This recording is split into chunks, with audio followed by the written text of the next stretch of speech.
Hello everyone, welcome to SSC mentor. पिछले video में हमने बिगिनर्स को बताया था कि किस तरीके से वो फर्स्ट अटेम्प्ट में एसएससी सीजीएल को क्रैक कर सकते हैं। और वो वीडियो चल नहीं रहा है, वो वीडियो दौड़ रहा है, बिल्कुल बहुत लोगों का भला हो रहा है उससे। तो इस वीडियो में मैं आपको रिपीटर्स के बारे में बताऊंगा कि वो किस तरीके से एसएससी सीजीएल को क्रैक कर सकते हैं इस बार। तो वीडियो को पूरा देखना, क्योंकि ये वीडियो रिपीटर्स के लिए बहुत ज़्यादा इंपॉर्टेंट होने वाला है। एक एक ऐसी बात बताऊंगा कि आपकी सोच कंप्लीटली बदल जाएगी और आपको बहुत ज़्यादा फ़ायदा होगा। देखो, रिपीटर्स कौन होते हैं? ये वही स्टूडेंट हैं जो हर साल एग्ज़ाम दे रहे हैं और उनका सिलेक्शन नहीं हो पा रहा। क्यों नहीं हो पा रहा? क्योंकि वो बहुत सारी गलतियां कर रहे हैं जो आपको किसी भी कीमत पर इस बार ठीक करनी होंगी, ताकि सिलेक्शन 100% कन्फर्म हो सके इस बार। तो वीडियो के अंत तक आपको सारी गलतियां पता चल चुकी होंगी। गाइज, इस वीडियो के बारे में एक स्पेशल रिक्वेस्ट मैं आपसे करना चाहता हूँ। अगर हो सके तो किसी सेफ जगह पर चले जाओ जहाँ तुम आराम से बैठ सको और इस वीडियो को अंत तक ध्यान से सुनो। सिर्फ सुनो ही नहीं, समझो अच्छे से कि मैं क्या कह रहा हूँ, कौन सी बातें बता रहा हूँ। इसमें बहुत सारी गलतियाँ आपकी मैं बताऊंगा और बहुत सारी टिप्स भी मैं आपको दूंगा। तो वीडियो को पूरा देखना है। चलिए शुरू करते हैं।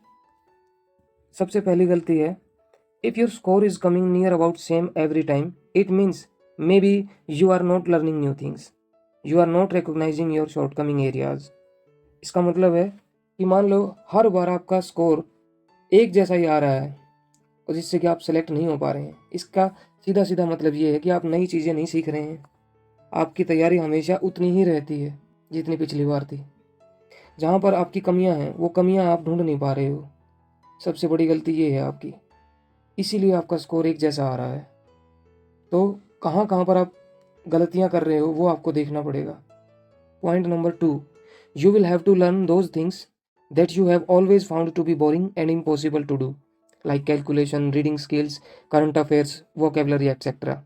These things are boring and that is most students don't pay attention to them, and here competition is very low.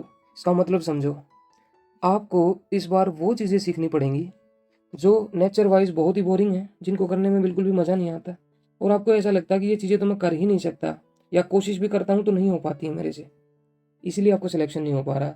जैसे कुछ चीज़ों का मैं एग्जांपल देता हूँ, जैसे कि कैलकुलेशन है। हर बच्चा नहीं कर पाता कैलकुलेशन की प्रैक्टिस। रीडिंग स्किल्स को इम्प्रूव करना है आपको।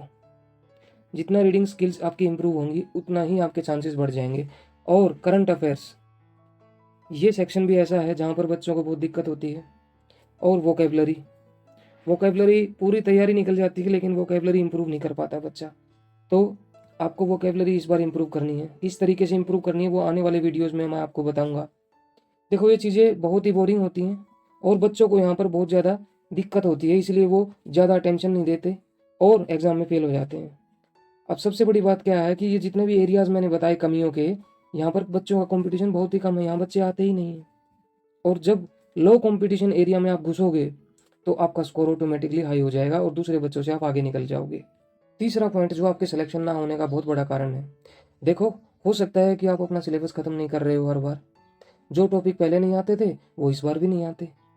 आपको इस बार अपना सिलेबस एग्जाम से लगभग 2 महीने पहले खत्म करना होगा, ताकि भरपूर मॉक टेस्ट आप लगा पाओ और बहुत सारा रिवीजन भी आप कर सको। गाइज, आपको अपनी सोच और कर्म को स्टेप वाइज इंक्रीज करना पड़ेगा। ऐसे नहीं कि हमने सिर्फ सोच लिया कि मुझे बहुत अच्छी रैंक लेके आनी है।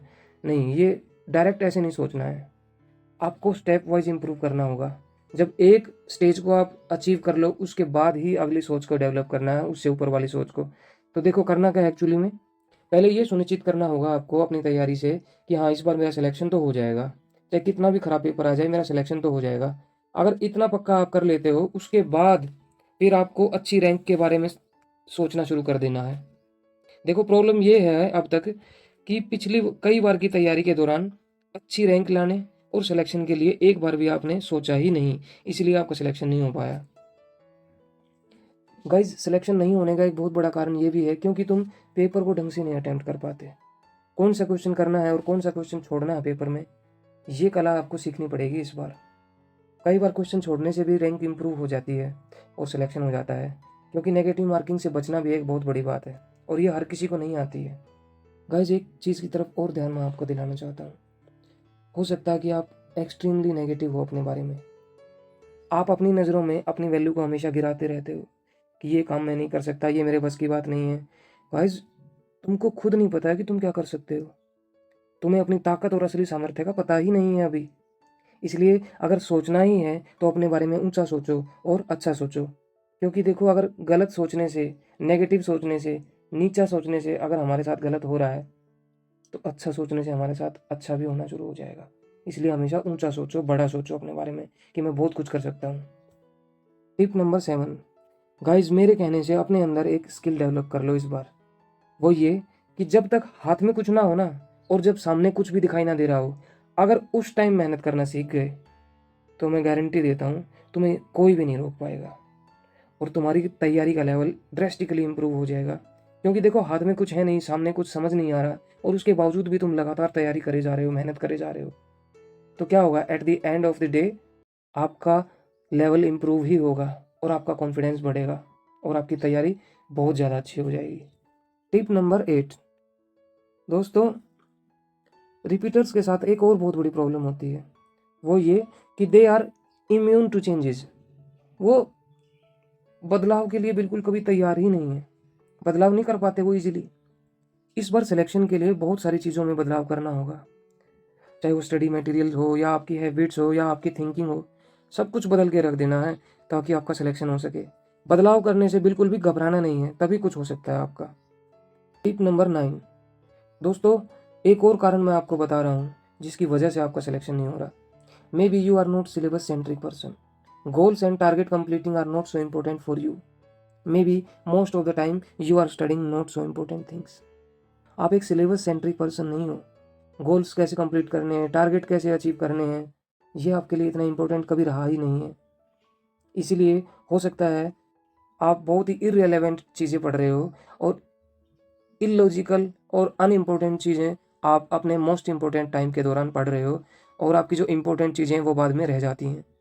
तो आपको क्या करना है, आपको सिलेबस सेंट्रिक पर्सन बनना है। जो सिलेबस में दिया हुआ है बस उतना ही पढ़ना है, उसके अलावा कुछ नहीं। अगर आप इस तरीके की सोच के साथ तैयारी करोगे तो आपका सिलेक्शन गारंटीड होगा 100%। उम्मीद करता हूँ कि आपने वीडियो को एंजॉय किया है और आपको वो गलतियाँ भी पता लग गई होंगी जो अब तक आप करते हुए आए हो। अब इनमें सुधार करना है और दोबारा ये गलतियाँ बिल्कुल भी नहीं करनी है। तो please like the video and do subscribe the channel. I meet you in the next video.